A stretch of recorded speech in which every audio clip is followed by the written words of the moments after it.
it's nothing like a Sunday morning coming in with some Beyonce. This is Let Your Voice Be Heard right here on WHCR 90.3 FM radio, where we love our engineer, Stanley Fritz. Yeah, did you guys hear? Selena's going to engineer this show because she's so excited about the music selection. Stanley, I'm not being sarcastic. You are Stan the Man, the official engineer of Let You Your Voice Be Heard. saw how she got scared just now? She was like, Stanley, I was playing.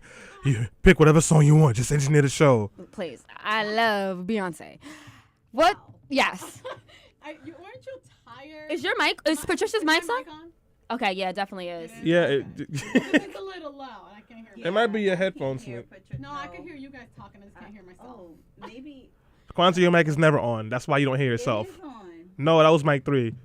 Your mic is not on, Kwanzaa. No, Patricia. I was going to say I don't hear anybody through my headphones. Oh, you don't hear I anybody through your wasn't gonna headphones. say my mic. This is probably the most awkward entrance we've I ever know. had. I don't understand how you guys waited till we got on air to ask me about the headphones. Well, not you, Selena. No, Thank you. It's just when I talk that I can hear. By the way, this is Patricia, and I hope you guys can hear me because I can't hear myself. I can't hear But Selena, her what either. happened? You were so tired a minute before we started, and then you heard Beyonce, and you were just like, "Oh, You- yeah, Sunday." Very strategic, Stanley. I told everyone how exhausted I was, and then he put on some Beyonce to perk me up, and it worked. My name, huh? Can I give Are we still on this, Lena, about me manipulating emotions? I am not doing that, okay? the master manipulator? Oh, God. All right. We had a conversation on Friday after the Phenomenal Woman event that we did where I said that I tend to be a little bit strategic when dealing with people who are very emotional because I don't know how to handle emotions. And now Selena is judging me. Nobody knows that. That's not something that you just like know. You just deal with it in the moment. It's different for everybody else. It's so You unnecessary. hear me, right? I know. But anyways, go ahead, Selena. No, I was just gonna say that my name is Miss Selena Hill on Twitter, and that's where you can follow me. Shout out to Kwanzaa, who's also in the building, our events manager. Hey, Kwanzaa. Hey. And we have a special guest in the studio, Danielle. Hey, what's Hi. up? Don't worry, we're not going to press you to talk in the mic. We just wanted to let all of our listeners know who are either watching us or listening to us who's here today. And we have a great show lined up. Yes, we do. I'm really, really excited. I mean, the topic is kind of a little extreme, but I learned so much. We're going to be talking about, I am going to be talking about drones. Yes. The use of drones with missiles attached to them in Pakistan to kill so-called terrorists. And I have a lot of really, really good information about how they work, what they do, what they look like, and everything. And I hope you guys learn.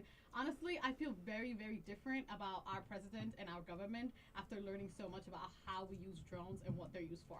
I am flabbergasted. I'm not sure I actually support Obama's administration foreign policy now. Like, Wow. Literally 180.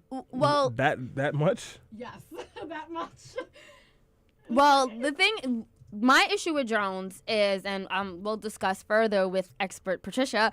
I'm the expert today. Yes, my issue is the fact that when we keep bombing, sending bombs in the Middle East, a lot of times it has adverse effects and it recruits more terrorists, and it draws more anti-American sentiment. And actually, it's counterproductive.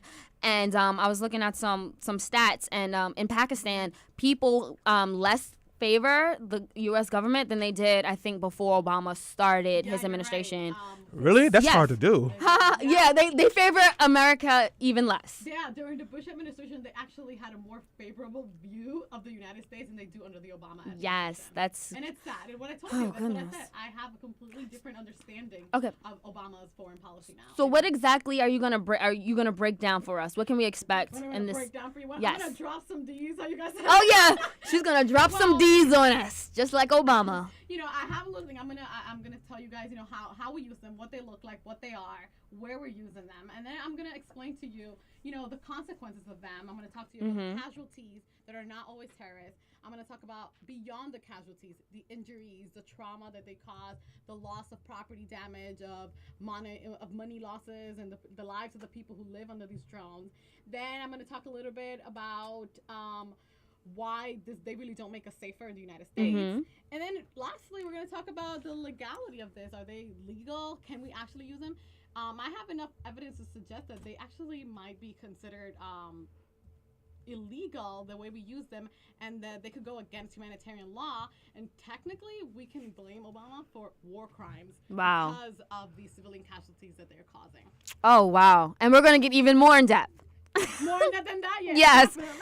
I am so looking forward to that. And then afterward, coming up in the second hour, I will be speaking with a very special host, a very special guest. I really am. Her name is Lisa Bloom. If you have not seen her on CNN or CBS, she's actually a TV personality. She had her own TV show. She's a legal analyst on avo.com. She works with high-profile cases such as Michael Lohan in that case against his daughter, Lindsay Lohan. She also worked on the Rodney King case. So she'll be here helping us break down Jordan Davis. If you have not heard who Jordan Davis is, I'm going to give you more background information. People are calling him the second Trayvon Martin, being that he was also, both him and Trayvon Martin were both 17-year-old unarmed African-American boys who were shot. I think people are just doing too much. Stanley, can I break the facts down? You can, but I'm just going to say I think people are doing too much, and he's not the next Trayvon Martin. He's Jordan Davis, and it's just a coincidence that he got shot in Florida, too. It's not the same. No. Well, the thing is that what the shooters are saying is they're standing behind the law, the stand your ground law, which is in Florida, which says that you have the right to shoot first before you retreat if you feel threatened, and it does not define what threatened means. So that means if I'm walking up, I can actually read it. I can read the law definition. When we come back from break, you can read the law definition. I'm going to read it in the second hour, but that's what it says. It says that you have the right. You don't have to retreat if you feel threatened. You can use deadly force, equal or deadly force if you feel like you're either going to be harmed, you're going to have some bodily harm, or you feel like your life is threatened. Yeah, but that doesn't necessarily mean that you can just shoot. That's not what the law says. I just want to be clear about that. Yeah, it doesn't mean that necessarily you can shoot, but if you have a gun, if you're a legal gun owner, just like both George Zimmerman and Michael Dunn, you can use that gun. And I don't think that's necessarily a bad law. I think that people take advantage of it. So why don't you think it's a bad law? So we'll talk about that later. This on the second half. Okay, I yes. think the law has loopholes. How about that? No, it's a horrible law. How about that? Yeah. And Stanley, what are you going to talk about during your quickie in the second hour? Selena is so mad at me. I can see it in her face. We are going to be talking about the fiscal cliff and why it's not a fiscal cliff. Like I think Kwanzaa said on Thursday, it's a fiscal slope. Yes. And I'll explain to you guys exactly what that is. Yes, we are going skiing to oblivion. So keep tuning in. This is Let Your Voice Be Heard. We will be right back with our host/expert, Patricia Valoy. I'm so sorry, Patricia. I got her name wrong again. We're going She never says my last name. Gangnam Style.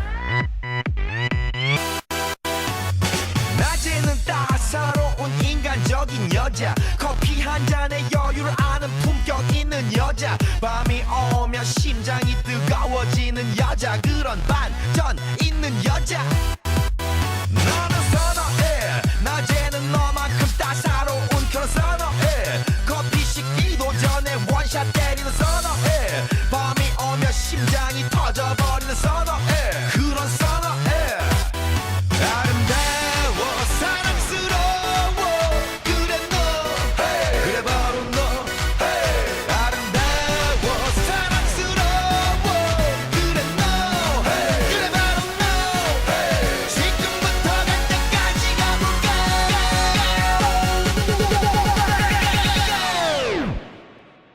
오빤 강남스타일 강남스타일 오빤 강남스타일 강남스타일 오빤 강남스타일 에이 섹시 레이디 오빤 강남스타일 에이 섹시 레이디 성숙해 보이지만 놀 땐 노는 여자 이때다 싶으면 묶었던 머리 푸는 여자 가렸지만 웬만한 노출보다 야한 여자 그런 감각적인 여자 나는 선호해 점잖아 보이지만 놀 땐 노는 선호해 내가 되면 완전 미쳐버리는 선호해 근육보다 사상이 울퉁불퉁한 선호해 그런 선호해 아름다워 사랑스러워 그래 너 그래 바로 너 아름다워 사랑스러워 그래 너 그래 바로 너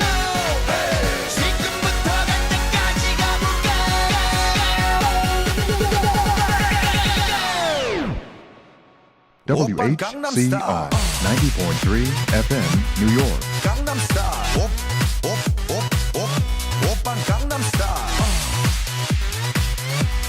Gangnam Style. Op, op, op, op.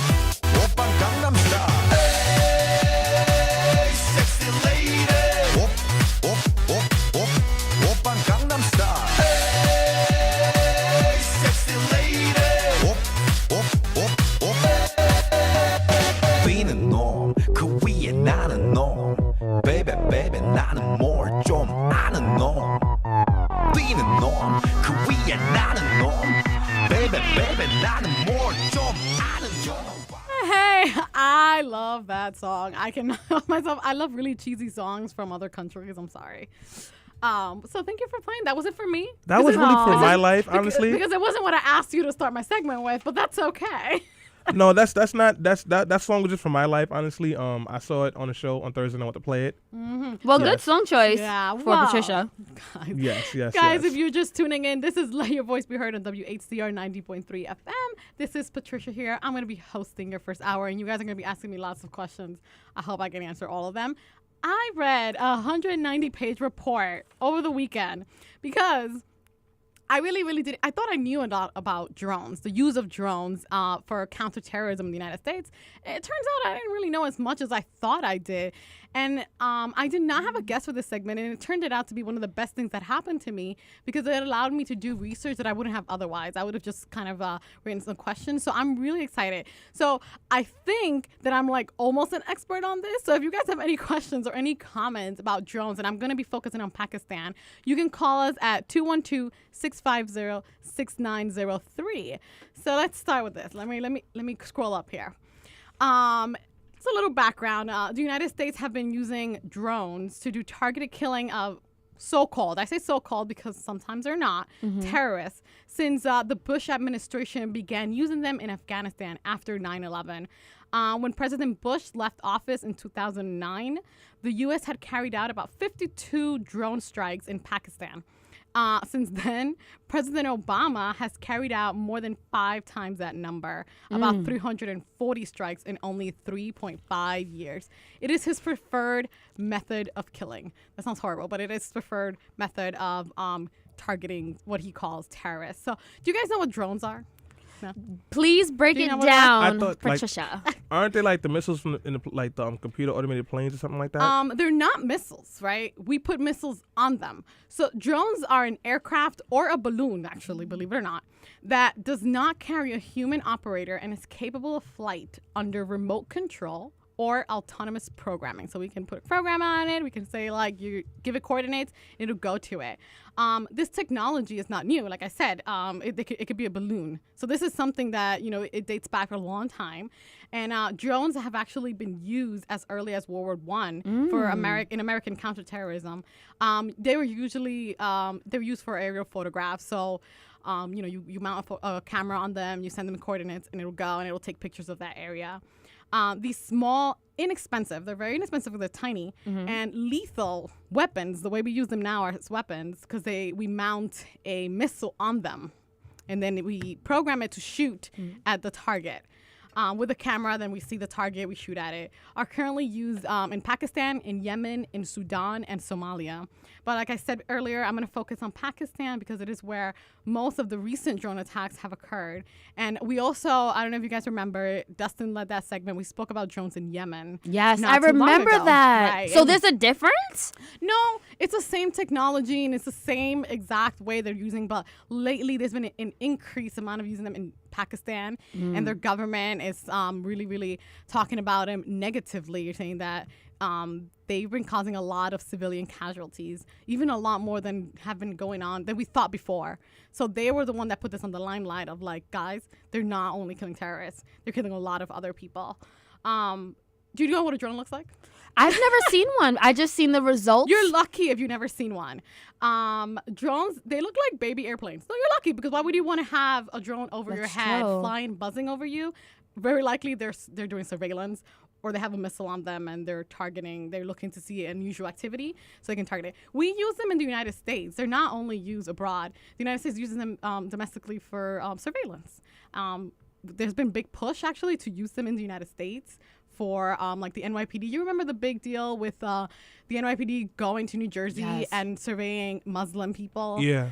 They wanted to use drones to survey them. Whoa. Yeah, they really did. And it would be like, Oh, you know, that's extreme. no guns. I don't think so. But they You wanted think to that's use okay, cameras. Stanley? Yeah, Yeah. honestly. But they will go over in it. But there's a lot that goes because it's like, you know, it undermines your sovereignty, your freedom to walk down the street, live free. And it doesn't just follow the individual that it wants. It follows absolutely everybody. So Yeah. all your actions are going to be recorded and could be used against you. So there's a lot of talk about them. Yeah, but more or less it's happening anyway. So I mean, You are being watched. It's like Yeah. it's like Big Brother times 100. Oh my Pretty God. much. the only This is difference so is crazy. the drones here aren't programmed to kill us. I don't think, unless They could unless they eventually. get hacked and it's like, get Stanley now, get him. Well, like I said, they look like a little airplane. I didn't know that. I just learned that they look like a baby airplane. So like a remote control, and they're about 27 feet in length. So they're like slim and long. Okay. And where are we? They weigh about 1,000 pounds to 1,130, about like that. They're not that heavy considering their machinery. That's Yeah. not heavy.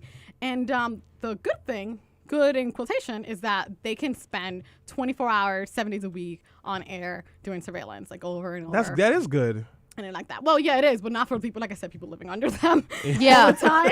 Not for the civilians that just see random drones over their head and they know they're not terrorists. But I mean, it's not just getting civilians; it's getting terrorists, and it gives us important intel too. Let's not ignore that. Well, and I'm gonna definitely talk more about them, and you're gonna see that the drones, like I said, the best thing that they say is that they're so accurate. They're not quite as accurate as we claim. As President Yeah. Obama keeps saying that they are. Yeah, I didn't and believe they- that. They buzz. They cause a lot of anxiety for people. Wow. And things like that, and people feel like they're being watched. So Yeah, I would too. Well, you are being watched. Like, Yeah, you feel anxiety. know. So yeah, no, and they do. They really are effective in what they do if it's done correctly. That's the problem. They're not as efficient as we like to say that they are. Yeah. While doing research, I found that drones are damaging and counterproductive. Wow. I do believe that we must protect ourselves and Pakistani civilians from the threat of terrorism. There's no denying that. The Pakistani government believes that.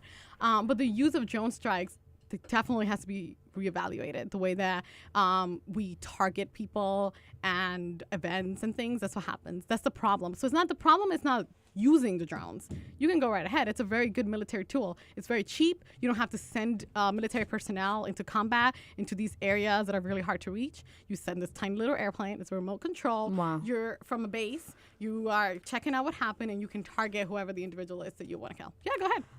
No, I just wanted to say this is a really interesting discussion.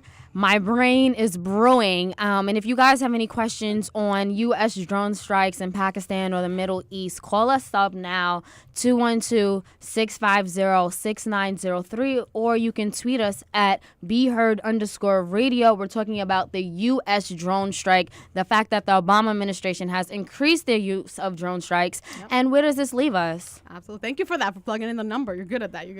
Yeah. And also, I want to get people's opinions. What do you think about this? Exactly. I don't necessarily think it's a bad thing. Yeah. I want to see if anyone else is on my side with this one. We aren't. That's fine. No, That's fine. Let's have the conversation. Well, like I said, my opinion on this is that the use of drones, the way we use them now, should be reevaluated. Not necessarily that they're a bad tool. Hey, to have a computerized place to use in warfare, it's very, very good thing. We don't have to send our personnel. It has a lot of benefits, but research has found that the casualties to civilians and the anxiety that they cause and all the damage, it's like I said, counterproductive. I keep using that word. It's just counterproductive. It looks like it's gonna work, and then it doesn't. And it's counterproductive because it draws more anti-American sentiment. It does. And makes them. Then Then we wonder why there's so many terrorist plots and people hate us and want to kill us. Well- there's actually, I have this report. I'm sorry, Stanley, but it has graphs in the back, and it actually shows the levels, how many strikes we've done, like drone strikes in Pakistan, and then it shows the peaks in the most amount of people that we've killed with a stroke. Usually, is followed by a terrorist threat, like the car bomb in Times Square, or the underwear bomber and things like that. And usually, there's like this sentiment, and somewhere in the world, there's like something, and it just like literally following right after there was like a lot of deaths, especially a lot of deaths with civilians. Oh, can I? Yeah. Yeah, go ahead. Let's put a number behind this now. I mean, Let's if you do can. that. Yeah, I can. So on average, that we use drone strikes. What would you say the average amount of innocent civilians that Well, are affected by it? the U.S. rarely acknowledges that drone strikes kill civilians. Yeah.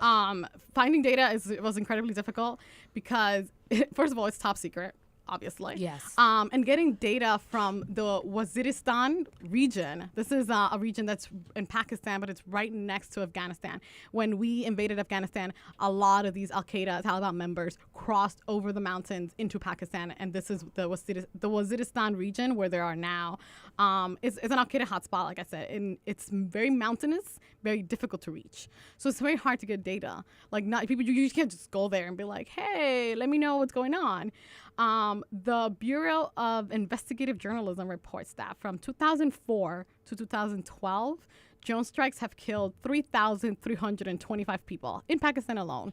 Of those, 884 were civilians, 176 were children. And Wait, then- so hold on. 884 were civilians? Civilian people, Out of 3,000. And out of 884, Yeah. how much were children? 176 were children. That Okay. was an attack on a school. In one attack, 176 children died? 69 children in that attack. 84 people died. 69 of them were children. It was a school. They were children. They were, like little babies. They were like kindergarten age. And we just took them out. WikiLeaks show that General Petraeus, he plotted with the Pakistani government to lie about it and tell people that it was a mistake by the Pakistani army, because they felt that if the Pakistani army said, oh, it was our fault, it was a mistake that we made, we apologize, that people wouldn't have backlash against American.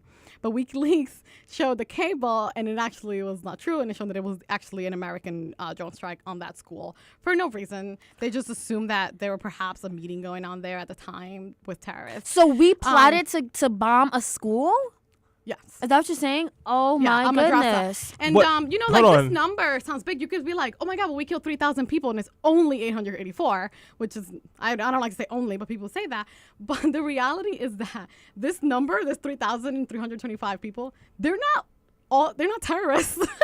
We say civilians because they're not members of anything. And actually, this is the number of civilians, the way that the President Obama administration says that, is just literally people that are not male of military age. What happened? You can't hear me? You can't hear me? Oh, no, You can't hear me? I'm so sorry, She was like Patricia. whispering. I know. I'm sorry, Patricia. No, that's all right. Well, another number is that about 1,300 people have been injured. They lose their legs and things. So this is the issue with this number. We say, like, okay, if we killed 3,000 people and only 800 of them were civilians, then we've killed a lot of terrorists anyway. Yeah. And, so what? Let the U.S. decide that a few women and children that die is worth the cause. But the U.S. calls people who were killed militants. Most of these militants killed by drone strikes have been actually low-level terrorists. Only about 2% of them were actually high-level.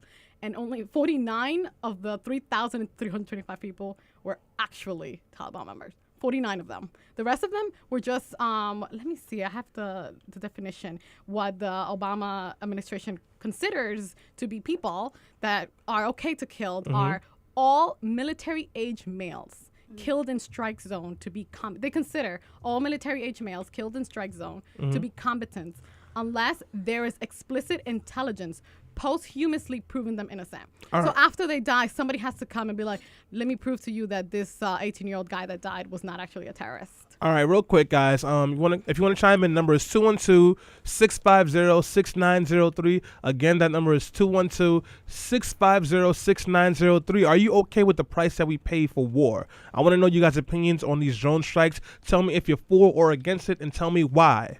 Go ahead, Pat. Tell me why. I am so upset right now because I told you. a recent video emerged, I think about 2 weeks ago, of Obama in 2004. He was speaking in a Barnes & Noble's store in New York City, and he was speaking about the best way to approach fighting terrorism. And he said we need to increase diplomatic solutions. We need to offer different countries more opportunities for upward mobility. This way they're not, plotting to kill. It's just different when when you value your life and you know that you're going to, you have a higher education, you can make money, you can afford different, just resources for your family, everything is not about kill. And the Obama was saying this is what he believed in 2004. He believed that this is the best way to kill terrorists, and only 2% of the people killed have been terrorists. The rest are just military age males. But he considers them terrorists. I'm really confused because in 2004 he was saying we need to, in order to fight terrorism, we need diplomatic solutions. It's not diplomatic. Yes, and now he's in office and we see increased drone strikes. So like my question is for Mr. Obama: are you more center of the left than we thought? But he seemed passionate. He seemed convicted. When he used to talk about the quote-unquote war on terrorism, he used to say, first of all, people aren't, he said, I think, how did he phrase it? It wasn't people aren't terrorists. It was like terrorism does exist. Like he just knew how to detach terrorism from cultures. I think, that's a government thing. That's a politician talk. They have to talk to you in a way that makes you feel that they know what's best and they understand the difference. But in reality, a lot of times it comes to a decision that they have to make. They just have to say like, well, a decision. Maybe it's fine if if some people get in the crossfire, as long as we end up having an ultimate goal that is better. Yeah. I guess I'm just different on this, but what do you expect? We're at war. We're not at war with Pakistan. No, but we are at war. We're dealing with an enemy. We are. So maybe categorically we're not at war per se, but which is why they could be considered war crimes. We're dealing with an enemy. We're dealing with people who want us dead for whatever reason. I'm not going to get into that. What do you expect for us to do? I mean, so you don't want us to go to war. Wait, you mean you asking me? No, I mean like this is just in general. This is just in general. I was like I don't know. You don't want people, you don't want your sons and your daughters to go to war. You don't want to pay for more money in military spending, but then now you don't want drone strikes. Listen, war is ugly. War is dirty. Battle is dirty. Someone's going to have blood on their hands no matter what you do. We were mad at George Bush for the way he approached things, and now we're mad at Obama for drone strikes. Listen, I'm not happy about 884 people dying or 160 plus children dying. I'm not, but I do understand. Only in Pakistan. Right. It's only in Pakistan, which means there's more. There's definitely more in other places. Well, there's more to it, like I said. Yeah. It's illegal, but it could be illegal. But it's not black and white. This is not some Mel Gibson action movie where he'll blow up an entire factory and all the innocent people had 20 minutes to get out. That's just the way it is. Well, it kind of is what's going on. And let me, a few more things that happen. A lot of witnesses say that the U.S. is actually learning from terrorists how to kill people. Terrorists use this technique. It's called double tap. If you ever read news about, especially suicide bombings in like buses, there's the initial bomb that is usually not that big. It kills only maybe several people. And then when rescue workers and first responders come to the scene to help those people, a second larger bomb is detonated. Whoa, that's Hunger Games. Exactly. Really? So, and that's called double tap, and it's a technique that is used by terrorists. Even the mafia does not use double tap. But that we've been using that in this technique they can make sure to kill people. And what happens is that we're killing innocent people because you see a drone strike, people run to it to go help, including sometimes NGOs that just want to help. And then more innocent people get killed. This is usually how innocent people get killed. But anyway, you're like, look at me. I'm like, I know. We'll be right back. And actually, when we get back, I have a clip to show you. And I have a couple examples of people that have been in the area of drone strikes to talk about it. We'll be right back. This is Let Your Voice Be Heard on WHCR. Sometimes I think sitting on trains. Every step I get to, I'm clocking that game. Everyone's a winner. We're making our fame. Bonafide hustler, making my name. WHCR 90.3 FM, New York. Everyone's a winner, we're making our fame. Bonafide hustler, making my name. All I wanna do is take your money. All I wanna do is take your money. All I wanna do is take your money. All I wanna do is take your money. High risk goes and bones.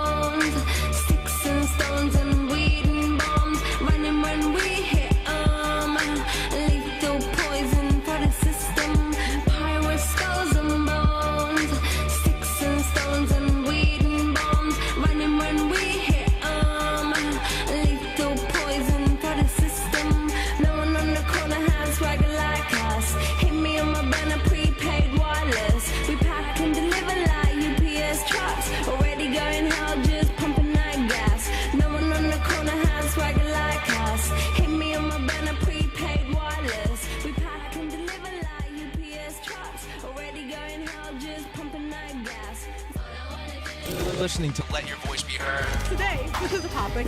Let's talk about sex. How do we handle this issue? There are a lot more risky behaviors in drinking or drug use that affect sexual activity. You might build a community. The police officers make more of an attempt to talk to people. They're going to be people who just don't like the cops. So when we have our guns, then, what's the solution? Do you welcome homosexuals in your church, Pastor? I'm never going to treat you differently. Never going to put you down. I'm going to say this to you, though. I'm not gay. They're not stripping or searching or frisking me. Let Your Voice Be Heard radio. Every Sunday from 11 a.m. to 1 p.m. Here, you're talking about a targeted person here. No. That's not. But if you go to the village of Al Majla in Yemen, where I was, and you see the unexploded cluster bombs, and you have the list and photographic evidence, as I do, of the women and children that represented the vast majority of the deaths in this first strike that Obama authorized on Yemen, those people were murdered by President Obama on his orders because there was believed to be someone from Al-Qaeda in that area. There's only one person that's been identified that had any connection to Al-Qaeda there. And 21 women and 14 children were killed in that strike. And the U.S. tried to cover it up and say it was a Yemeni strike. And we know from the WikiLeaks cables that David Petraeus conspired with the president of Yemen to lie to the world about who did that bombing. It's murder it's mass murder when you say we are going to mass murder. That I wanted to show you that clip because I felt like he had such passion talking about it. Previous to where I started that, a man interrupted. He was talking about, like, this is an example of we have the police coming into a mall and they're looking for one guy and they spot him in a distance, and because they don't want him to get away, they start shooting. They might kill 20 people along the way, but they get the guy. And that's kind of, he was saying, that's kind of how drone strikes work. Wow. And this man is just like, well, like Stanley, well, it's not a mall though. I mean, it's a mountain region with terrorists. And the guy's like, you know what? And he got really upset. And he's like, if you've seen what I see, you wouldn't say that. Go ahead. That's true. And it's such a controversial issue, U.S. drone strikes, because you have the two sides, like Stanley says. What else do you want to do when we're fighting a quote-unquote enemy? And then it's like, but hey, all these innocent people are dying.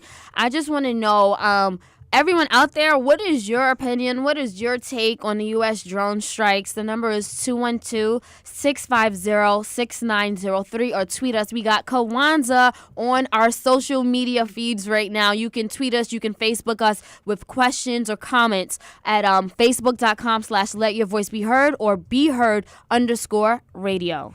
You're going to keep doing that on my like it. Go ahead. Yo, I made like the fan page today.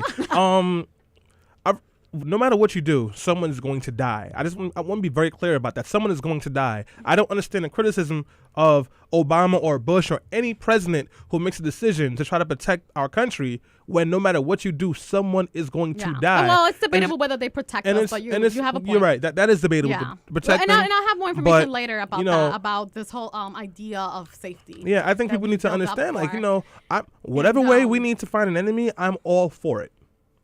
That's my stance on it. That really is my stance on it because here's why.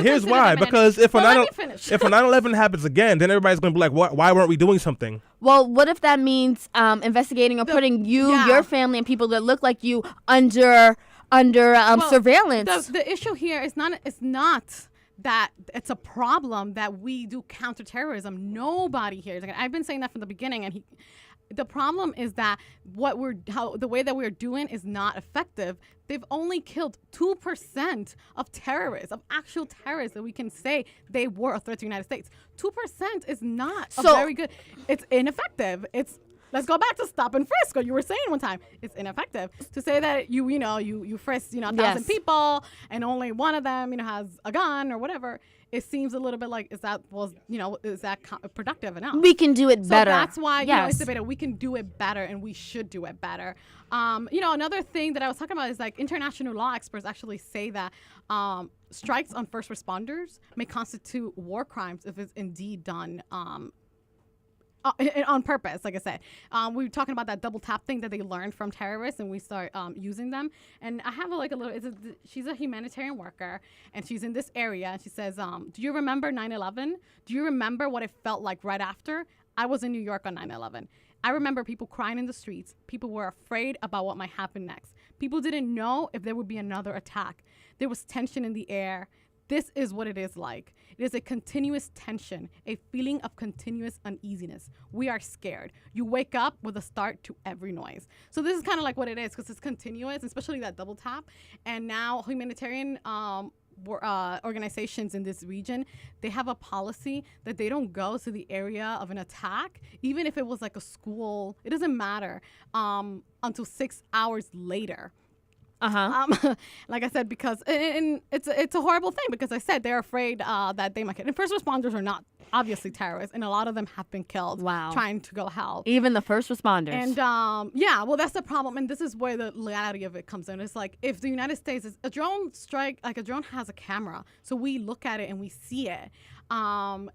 If we see first responders coming and then we shoot a second one, that's a war crime, because we know for a fact that those people are not terrorists, yet we still target them because they might be helping people that were terrorists. But we don't have better intelligence. Why do we have to go on assumptions? Why do we have to go on people that, or people that might be in a school? They might be having a meeting in a school. Let's bomb the school. They might have some connection. Come on, this is where that falls into place, where Stanley is like, well, we got to keep them safe, and it's just like, exactly, we should, and we should find a way. But the way that we're doing it now is not. It's not working. It's not. And the bottom line is, it's not keeping us safe because it's counterproductive. When was the last time we had a 9/11? Stanley, like Patricia, she was just dropping all the statistics. It only works 2% of the time. We need a better way. Really? When was the last time we had a major terrorist attack here? You don't know that. We've only had that once. I mean, most of the terrorist attacks that we have are actually domestic. When was the last time we've had a major terrorist attack here? Like for Planned Parenthood and things like that. We don't. Is there statistics saying that we didn't have another major attack because of drone strikes? No. There's no. That's not even true. Patricia just said that. All right, there's none. But okay, so let me ask you a question. So if we start doing these drone strikes, how do you propose that we handle the people who want to attack our country, who don't like America, who don't like Americans, who will attack? How do you propose we handle that? You guys keep jumping into, like, I have a flow and you guys keep jumping in it. So let me go jump with you guys. The issue here is not whether we're protecting the world, the U.S. now. We might say, like, oh, well, we killed that guy who had a plot. But children grow up with a lot of these people in this region, they don't go to school. They don't have a lot of schooling, and they've never heard of the United States. Like, if you go and you interview these people, they live in mountain regions that actually are closed off, even from mainland Pakistan, for half of the year. So they do not actually have any access to this information. You go there and you ask them, do you know what the United States is? And they don't know what the United States is, other than are those the people that send the drones. And there's video clips, and I have it, and I didn't show it because it's in Pakistan, like in their local language, and it was dubbed, so it wouldn't have had the same effect. But people talk about it like, I don't know what the United States is, but all I know is that they have a war with us. So the Taliban and Al Qaeda are using this technique to recruit young men into their stuff. So now it's like they're using, it's like the Guantanamo Bay. Remember when we just took all these like 800 people and we're just like, they might be criminals, they might be terrorists, so we're gonna put them in jail. And then Taliban started using that as like, you see what they're doing to us to recruit them. So this is now what they're doing in Pakistan. And even the Pakistani government is just like, this is not working. Now they have a way, they have a reason to get into these children's mind and tell them, like, that's your enemy. You see those, because they hover, by the way, and you hear the buzz all day long. You see that? That's your enemy. We should fight them. So that's what we're saying, like, okay, we might be protecting them now. When those kids grow up, they're going to be like, they might be the next Taliban or the next, We are responsible for creating the Taliban. All right. Which is why we do that thing where we talk to the government. We're like, can you say that you did it so it doesn't look bad on us? All right, so before we picked up the use of drone strikes. So what created the Taliban to attack us at the Twin Towers? Oh, well, there's a lot of policies. Yeah, go ahead, Kwanzaa. That's a great question, though, Stanley. Are you talking about the first attack or the second attack? Because there was 2 times. Yeah, I know. You're right. You're right about that. So we can talk about either one of those. And I've been holding my tongue because when people, and I'm a New Yorker. I was in school the day of 9/11. I felt the pain. My school was on Jamaica Avenue. Everyone knows the population over there. Mm-hmm. Very heavy Middle Eastern. I've seen these people attack since day one who had nothing to do with it. I do not like when people use 9/11 as a reason for us to attack innocent people, because if you look at the paperwork, even from our U.S. government, 9/11 is a sticky topic, and it's just been a band-aid, an excuse to use a lot of military defense on other people. Now, getting back to the attacks on 9/11 and prior, there were policies that we had in these countries that made them hate us. Our policies have been terrible to them, yeah. And through the execution of these congressional policies, whether it was dealing with oil, money, drugs, whatever. Not to say that we also fund dictators in this area. Yeah, and we gave them the money, and we had we gave them the weapons than drones. Actually. So these drones are definitely not going to help. Well, it's not even about drones. Like I said, the United States has a history of supporting dictators, of supporting these governments that repress their own people, and they know that they're not stupid. So which is a lot of the anti-American sentiment that's existed for a long time, even before 9/11, and it's now being compounded because our counterterrorism is, like I said, not being as effective. I gotta move on. Hold on. So I want to move beyond the casualties so much more. Like I said, if you guys have any questions, we have just a few more minutes, but you can call us at 212-650-6903. And like I said, I want to move beyond casualties. Like I said, I found that drone strikes, they're mediocre.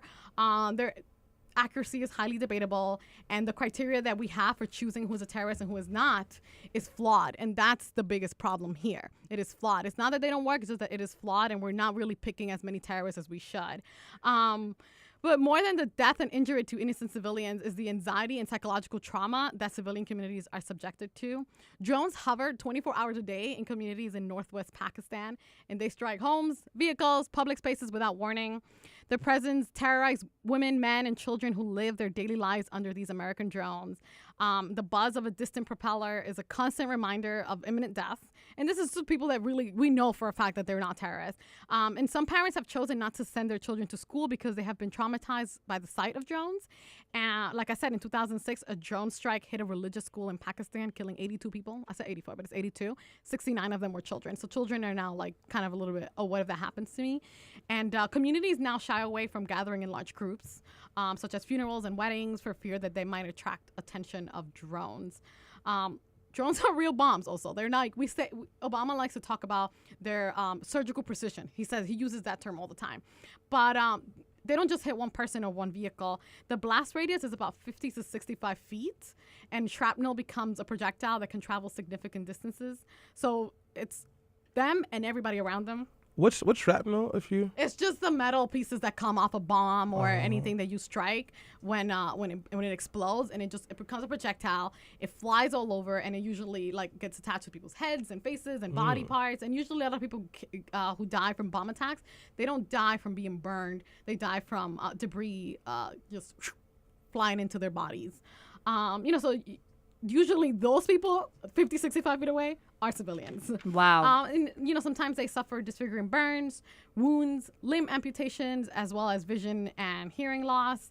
They also cause property damage, of course. They often severe economic and emotional hardships to the surviving relatives or injured victims. And the U.S. authorities, this is kind of awkward, I don't know, they have not made any coordinated effort to provide compensation to strike victims who were not terrorists in Pakistan, but they do have it in Afghanistan. So that's that's a way. You can say okay, fine, we're doing this wrong. We might have killed a few people, so you give them some compensation so that at least they can provide for their family. So do you think we should? I believe, yeah. It's the least we can do. I don't understand how killing 69 children and say that they're terrorists. I can see why they don't, though. Why, Stanley? Because we were technically... But we do it in Afghanistan. Yeah, but we were technically actually engaged in war in Afghanistan. So if we do damages and we try to pay back the people, all we're doing is saying, there was some damages during war. If we do it in Pakistan, we're admitting we're doing something wrong. Exactly. And they won't. That's the difference. Oh, wow. Yeah. There's a big, but I still I still think it's a necessary evil, but I do see the logic behind what they're doing. I mean, yes, like I said, drones have had some success. No one is disputing that, but the success can be is it worth it? Is it worth it? Like I said, the U.S. claims that drones are surgically precise, yet their precision is debated by the companies that develop the software used in the targeting. They themselves are like, no, we're not as precise as the government likes to say that we are. They say that there's a bit of a delay between movement on the ground and the arrival of the video image via satellite to the drone pilot. And even when precise casualties and damage, like I said, are not confined to one individual. The statistic you were talking about, 74% of Pakistani consider the U.S. an enemy, which is up from 64% 3 years ago. Wow. I don't know. So I guess my question would be, so where is this going to leave us in 4 more years when Obama's not here and we have people that already feel, threatened and they feel like they're under attack and they become adults? Do you think that this will lead to widespread terrorism to a greater degree? I wouldn't say widespread, but I think it could definitely plant a seed into people's minds and that we're the enemy once again. We are the enemy. And even more than that, there's actually real legal consequences to what we're doing. We could be violating their sovereignty, Pakistan's sovereignty. Pakistan used to be for drones. Now they kind of backtrack and say like, no, we feel like it's not a good idea anymore. Like it's working against them. If they backtrack, we have to stop. We have to say if we don't, then we're doing something illegal. It's like, we're saying somebody said stop and they didn't, and we're not respecting them. Also, the UN Charter prohibits the threat or use of force by any one state against another unless the attacks are carried out with consent of the whole state. Like I said, they said yes, but then they backtrack and they said, no, we don't want this anymore, but we continue. Or when the force is in self-defense, such as a response to an armed attack. So this is where it plays tricky, right? We're saying, well, 9/11, and we keep using it. And that we say that we're allowed to use drones in Pakistan because we're self-defense because of the attacks on 9/11. Also, we can claim that it's anticipatory.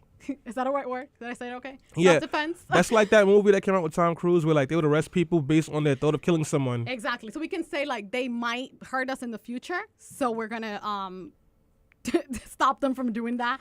So there's reasons. They also, and like after 9/11, we came out with an authorization to use military force 2 weeks after 9/11. And that says that all necessary and appropriate force against those nations, organizations, or persons he, the president, determines planned, authorized, committed, or aided the terrorist attacks that occurred on September 11, 2001. Like we can just say that we're at war with Al-Qaeda and the Taliban. After doing all this research, Patricia, I want to know, did you come up with either a conclusive solution or maybe do you have an opinion on what we should do? I do not have a solution because I am not a counterterrorism expert.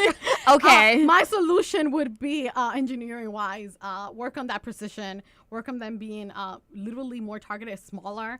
These missiles are big. They're big bombs. Perhaps if their radius of explosion was not as large, less people would die. Perhaps if there's not that delay on the image, so that the target has time to move, and then we probably are attacking somebody else, that could work.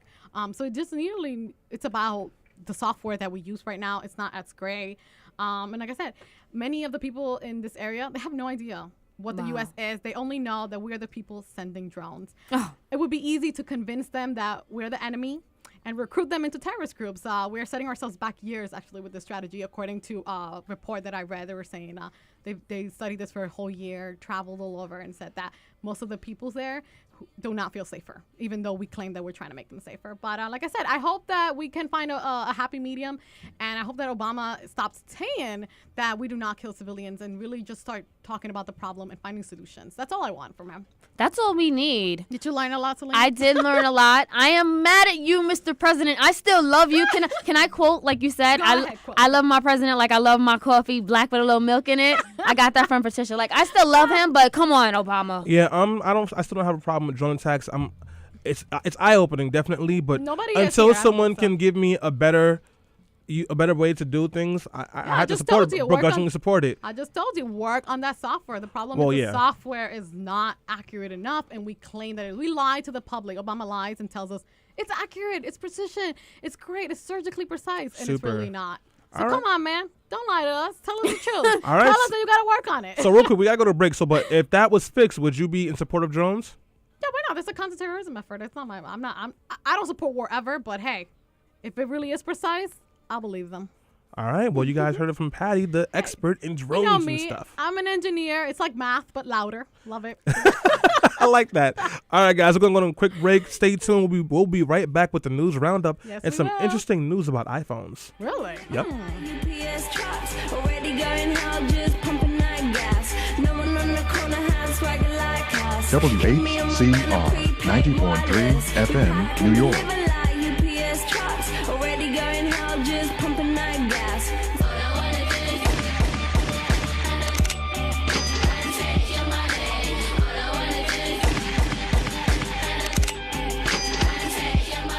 The Community Emergency Response Team, or CERT of New York City, provides assistance in preparing and recovering from emergencies. CERT assists first responders and provides staffing for city shelters in response to disasters and extreme weather conditions. City College is one of the many locations for hurricane evacuation. CERT team members are local and live amongst the community, so they are always there for the people. CERT members will speak to any organization about emergency planning for the elderly, children, and the disabled. They offer workshops in creating go bags, emergency communication, and evacuation plans, and shelter-in-place kits. To learn how to prepare for emergencies, call South Harlem CERT at 917-406-6661.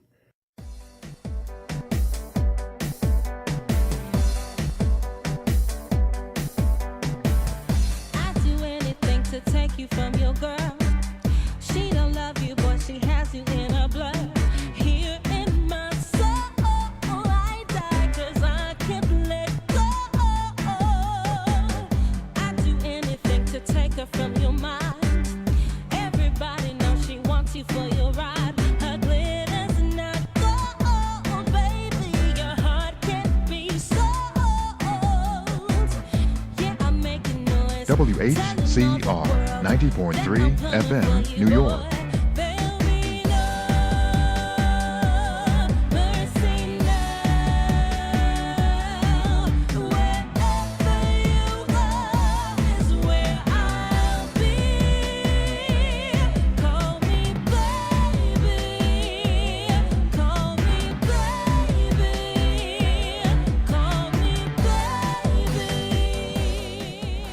We are back. This is Let Your Voice Be Heard on WHCR 90.3 FM radio. Shout out to my girl, Brittany Campbell. We just played her song, Call Me Baby. She's a really hot underground artist. Check her out. Voice. That was it was really good. Voice.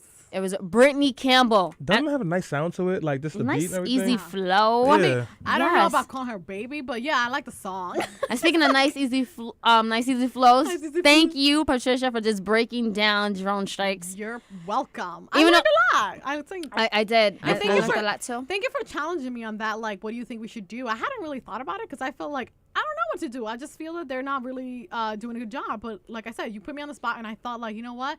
If we fix that problem, that delay, that issue, when they're not being so precise, they could really be an effective tool. That's true. And speaking of the Middle East and Afghanistan, I have some more horrifying news to break. By the way, this is the news roundup where you can share insightful, funny, silly, any type of news headline that you heard over the week. Let's talk about it right now. The number is 212-650-6903. I'm here to kill the mood by starting off with this news story. In Afghanistan, this woman was killed after she refused a marriage proposal. She's 15 years old. Right. Her father actually said, I don't want my daughter to get married this young. And she was killed by relatives because the marriage proposal came from her cousin. It was a cousin. Yeah. And after it was refused by her father, the cousin and his uncle attacked her while she was getting water from a well. And they slit her throat. They slit her throat, yeah. Oh, my God, horrifying. It is Can horrible. you believe that? I'm sorry. It is. That kind of news, that kind of stuff that happens all over the world is why I'm so passionate about feminism and about helping women worldwide. People, you know, I'm definitely passionate about helping women here, but we really need to think about a global way to help women. I'm like, being a woman is one of the most vulnerable things that you can be in this entire world, because you really are put in this position where you're not as important. Like, your life is really not as valuable as men's lives and men in your life. And these men grow up with that really belief, like, it's entrenched in them that they really are above them. That's how we raise them. And it's not just Afghanistan. This happens all over the world. There was the ex-mayor. She was Mexican. I forgot which state it was from. Michoacan, I believe she was. But she was kidnapped twice by gang rebels, by, drug lords, because she talks against them and she always preaches against them, and she wants to make her state a better state in Mexico.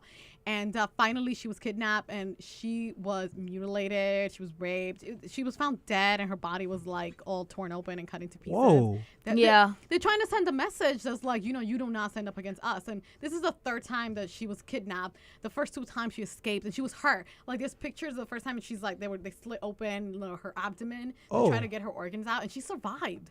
And the second time, wow, she survived? Yeah, twice she survived these horrendous things. The third time she didn't, and like I said, she was mutilated. It was horrible. But let's go to something a little. Yeah. I don't really feel like being down. mortified at 11 in the morning. Yes. About the football player that also shot his girlfriend? No. Oh my God. We were not going. But he's from Long Island. Well, that's not Kansas really City proud of. Chiefs. Yes. Let's not. He's from the Kansas City Chiefs. He and is. Stanley, do you know his full name? I forgot it. You actually watch football, okay, Stanley? I'm expecting you to come through, but but he shot his girlfriend and then went to the practice facility and shot himself in the head in front of his coach. Mind you, they have a newborn baby. 3-month-old girl. This gives me inspiration, Stanley. Feminist topic next week. I don't care what you say. Absolutely not. Yes, we are. No, God, I'm sorry. This is not you. This is me being mortified from the first 3 things we talked about in the news roundup. Let's talk about this after the show in the post-show wrap-up. Maybe we can slide. Oh my God. Anyways, I have some good news amongst all of that horribleness. All right. iPhones. Yes. They are now going to be selling them without a contract, which means you can buy an iPhone without getting a plan, and it's unlocked, which means you can use it for any carrier, which is going to be great news for all of you Simple Mobile, Boost Mobile, Metro PCS people who want an iPhone but can't afford that good old 2-year contract. You can join us 1%ers and be fancy with the swoop swoosh in the iPhone. I'm against this because it eliminates the exclusivity attached to it. Now no longer. That's what rich people say about being able to afford to eat. You're right. I'm not exclusive. This is my right to eat caviar, not yours. I know, but hey, welcome aboard, Boost Mobile. No, this is a really good thing, and here's why. They're cheap. Because it'll I don't like poor people. It'll drive. I'm kidding. Kind of. It's not good for the carriers who had the plans because that was one of the appealing pieces of coming to iPhone, but now. Along with doing that, they're like all the materials for iPhone that come with it, the covers, the headsets and everything, it's going to drive those prices down. The reason those prices are so high is because most people are, perceive iPhone and all these other cool phones for their merchandise to come from the phone stores. Right. So if that's your only source besides the random guy in front of the Apple store who sells it from his cart, you're going to go there and they can charge. Sorry. Tell Julio I said I'm sorry. But, They can raise the price as much as they want, but now you're opening the market. Yeah. You're opening the market. So like those of you who have iPhones and want to get that chargeable cover, that costs $60 at the Apple store, or $80 at like the AT&T or Sprint store, you can get it for $30 on Amazon. Wow. You know what? They should work on the headphones. I thought I lost mine, and you know how they have the mic and you can change the music like from the headphones. And then I lost them, and I wanted to go buy them from Amazon or somewhere else cheap. No, you have to go to the Apple store and buy them. And I was like, oh man. Then I found another pair, but thank you. But still, I would love if they sell those somewhere else. Yeah, I haven't used Apple official headphones in years. I just go get some headphones from the store for $10. 99-cent store. Or go to Radio Shack because they insure them. If your headphones break and it's like an internal thing, it's not ripped up, you can return it and get a brand new one. Right then and there, yeah. Well, something that you can't get a brand new thing of. Oh God, something else sad? No. It's actually pretty hysterical. I don't know if Go ahead, say news. I don't know if anyone was following the Romney face tattoo man. During the campaign, he was actually paid $5,000 to get the Romney Ryan ticket logo tattooed on his forehead. And Politico asked him, if Romney loses, will you be regretful about getting this tattoo on your face? And he was like, no. So now he's regretting it. Initially, he didn't regret it. You know what made him regret his face tattoo was the fact that Romney said that the only reason why Obama won was because he offered different constituencies gifts. Yeah. That is what, not 40%, not the 47% comment, not the $10,000 bet, but when he said Obama won because he offered black people, minorities, Latinas, women gifts. You did not get your gift bag? I didn't even get my little gift bag. Yeah, no, it had an Obama phone. It had a welfare check. Yes. Slut pills. some contraception. Yeah. Like, definitely. It was all there. Obama, no, Mr. Obama. If you are listening, I did not get my slut pills or my Obama phone, and you are going to address me. And for you guys who are listening, I wrote an open letter to Mr. Obama telling him I did not get my gifts, and I voted for him. And I asked for 3 things: pay off my student loans, fire Kristen Stewart from ever acting again, and pay off my student loans. I want this to happen. My Christmas wish list to Obama. Black Friday passed. There's no reason I shouldn't get these on December 25th. I thought I'm you upset celebrated about that. Kwanzaa. Whatever. When's Kwanzaa? Umoja. I don't know. Oh, good. I know. I don't know. We're gonna tick off someone today with that comment just now, but I mean Hanukkah. Hanukkah. Oh my God, my friend accidentally spelled Kwanzaa like incorrectly. He spelled, but you know, us minorities spell Kwanzaa wrong. It's Kwanza or Kawanza. This person spelled it Quanza. Wow. Yeah, that's pretty insulting. That's a. And then I was talking to my friend. I told it to Dustin, and Dustin was like, anyone could have made that mistake. And I was like, no, Dustin, only a white person would make that mistake. That's true. Like, wow. I've had friends spell my name wrong, and I'm a Q. Because your name is actually Kwanzaa. Yeah, but Kwanzaa. I'm gonna name they spell it with a Q. I'm gonna name my kid Winter Solstice. I'm gonna become a pagan, and I'm gonna celebrate Winter Solstice instead of Christmas. I'm gonna name my son Independence Day. No one can get it wrong. You guys are going crazy. And speaking about going crazy, Glenn Beck, one of our favorite crazy loony conservatives that seemed like he fell off the face of the planet, is back. And he's selling a toy. It's called the Obama and PP toy. Look, this is what Beck is doing. Disgusting. He's actually protesting a form of art that someone made where they depict Obama on a crucifix, like Jesus. Whoa, that's a bit much. Yeah, it's pretty controversial. So what he's saying is, fine, if this is art, I'm going to pee in a jar and put Obama, an Obama statue of Obama duplication. Like a little toy. Yeah, little toy. A little like toy. But the thing is, the toy had the American flag on it. So he put it in this jar. And it looks like it's in pee, but then he later confessed that it's beer. So it's like this, but it's still, the toy is still called Obama PP, and I think it's going for $25,000. What? I would get that. For $25,000, Stanley? No, not for $25,000. The like artwork $5. that you were talking about with Obama on a crucifix, I didn't think it was that one. I thought that he was just making light of the other one, that it's like a urinal turned upside down, and they call it the Virgin Mary. Oh. I thought that was the one he was like, but it could be either. Yeah, it could be either, because that's what I just heard, the crucifix one, but that makes sense. Anything could have set him off. I don't fully get the Virgin Mary one. I read mine on Twitter, so sorry. But well, you know how urinals turn upside down, right? And if you turn it around, it looks like that shape that you Virgin Mary and child. I see what they did there. Yeah. No, I'm not mad at Glenn Beck for this shit. It's freedom of expression. If someone could put Obama on a cross or Michelle Obama naked with her, except he's not an artist. With tickle bitties out there. I mean, why can't? He's mocking it. He's not doing it to make art. Like, that's his freedom of speech. As long as he's not saying Obama's an N-word. Honestly, I feel bad for the guy. Come on, if he has to go to that so he can get some people to pay attention to him, that's kind of sad. That's what he wants. He's a sad little case. He's not trying to be an artist. He's just like, let me do something to get attention. Basically, Beck has done and said and done dumber things. Remember that time he almost killed frogs? Back in 2009, I don't know if anyone else remembers that, but it was hilarious. Remember that time Rush Limbaugh went to the hospital and people were tweeting that they hope he died? It ended up being gas. It was. What is wrong with us? That's horrible. I wouldn't wish that on It is. And they're like, Rush Limbaugh is having a heart attack. Then it turned out to be like just gas. And then he had to explain it on his radio show later. Oh my God. You guys, that's crazy. You remember Mona Tahawi? She's a journalist and an activist, and she defaced one of those posters, those anti-jihad posters that people had. So this week, I talk to her all the time on Twitter because, we're besties. We are, apparently. And she was going to court, and she actually, they gave her a plea deal, and she didn't take it because she was like, no, I stand for what I did. If I take a plea deal, that means that I say that I'm guilty. So she wants to go to court, and she wants to defend herself, and she wants to talk about it, and she wants to use it as an experience to talk about hate. I was like, I would have taken the plea deal. Maybe she can experience prison afterwards, because that's probably what's going to happen. I don't know. But they want to make her pay $800 because apparently she broke a $800 Gucci sunglasses from the woman that was attacking her. Speaking of Gucci sunglasses, by the way, guys. Really? Yes. Ricky Martin is trying to get his own sitcom on NBC.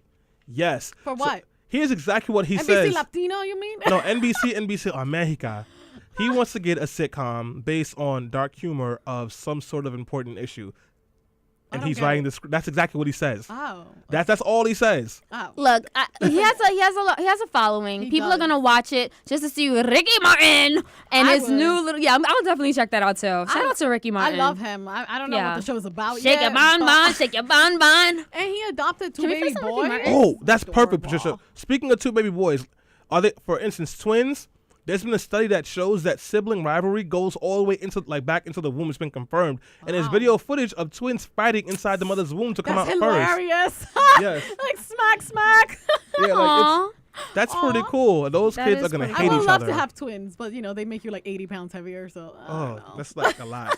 That is a lot. Speaking of twins, really? No. That could get dirty. Well, are you going to tell about what you did this weekend and where you were, Selena? No, I am not. Really? And I'm going to take the pictures off Facebook too. So no one knows. I will destroy that evidence. What I did want to talk about is something much more G-rated. That's Bo Obama, the first dog. He is starring in his own little Christmas video. I think everyone should check it out on whitehouse.gov. It's adorable. And it was definitely worth a mention during the news roundup. Really? Bo Obama. Bo Obama. Yes, the first dog. He's a rare breed, Portuguese. Water dog. Yeah, let's talk about something that matters. He should have a pit bull. It's Christmas. He's the most important dog in the world. I celebrate Kwanzaa. Thank you very much. Uwi Jakalia. Winter solstice. That is not how you say it. Whatever, Kwanzaa. You don't know anything. Jakalia. Kuji Jakalia, whatever. As I was saying. Gucci Jakalia. Gucci Kate Spade. You know, one time I almost got like a week off because I told my supervisor that I was celebrating Kwanzaa. It's so bad. Ridiculous. It was April. Stan, look at you using the race card to get out of work. You should like. I'm not even gonna say. I'll tell you guys later. But like, my supervisor is my old supervisor. He used to be so oblivious to certain things. So I'll be like, yeah, that's cool. He'll be like, hey, do you guys really do that? And I'm like, what? Do you guys? What do you mean by that? Yeah. I'm gonna be like, it's Black New Year's. I gotta get out of here. For real, take advantage. Yeah, I'm gonna tell them on the inauguration day. This is the sis, you can. This is the birth of Obama, which is also a black holiday, and he's the king of black people. So I can't come to work today. That would be so hilarious. You can be like, you know, like Chinese New Year. Yeah, it's Black New Year. Like, what? Is there a problem? And you kind of look at them like with a really straight face. Yeah, and I was make sure I wear my Scully and not shave because people cross the street when they see me. It really makes me sad. But I'm gonna use this to my advantage when I ask for that day off. Try not being black. Yeah, just try one day. I'm working on it. I've read 17,000 books on how to be white, and it's still nothing's changed. It didn't work. Reading books would kind of turn you white, but yeah, it's not working yet. All right, so if you are a friend of what Patricia said and we don't get canceled, you can give us a call at 212-650-6903. Again, that number is 212-650-6903. Selena, drop it like it's hot. And I'm going to drop probably like the last piece of news. Go ahead. You're good today. I know, bro. I'm not even talking. Go ahead. This man, he spent his whole life savings building a modern-day Noah's Ark in preparation for the Mayan apocalypse, which is 12/21/12. So if you guys are going to go into hiding, it's 12/21/12. The guy who built the Ark, he is taking an open invitation for anyone that would like to join him. But it's not complete. Is it fireproof? Well, he's kind of late. This second end of the world is supposed to be it's with brimstone and fire, not water. So Look, did anyone give him the memo? Hopefully it's fireproof. Maybe, yeah. Maybe it has like fire protection, the tar resistance, whatever it is, the fireman fabric that they use. I don't know. I mean, I'm not really interested. I don't like boats, but... But hey, he spent like, I think it was like over $10,000. So that was pretty crazy. But speaking of that, I think should have an apocalyptic show. Definitely. So speaking of apocalypse and things coming to an end, this was the end of the news roundup. But Let Your Voice Be Heard has not ended. We are coming right back with Lisa Bloom. She is a legal analyst on Avvo.com. That's AVVO.com. She is also a TV host, a TV personality. She has a long list of credentials. We're going to speak to her about the Stand Your Ground law and Jordan Davis. If you don't know who Jordan Davis is, some people call him like the Trayvon Martin Part 2, and I'll explain why when we get back from this break. No, I'm not, Stanley. You look this up on the blogosphere. Lisa Bloom is awesome, and she's an author, by the way, too. We're going on a break. Sorry, I cut myself off. We're going on a break. See you soon.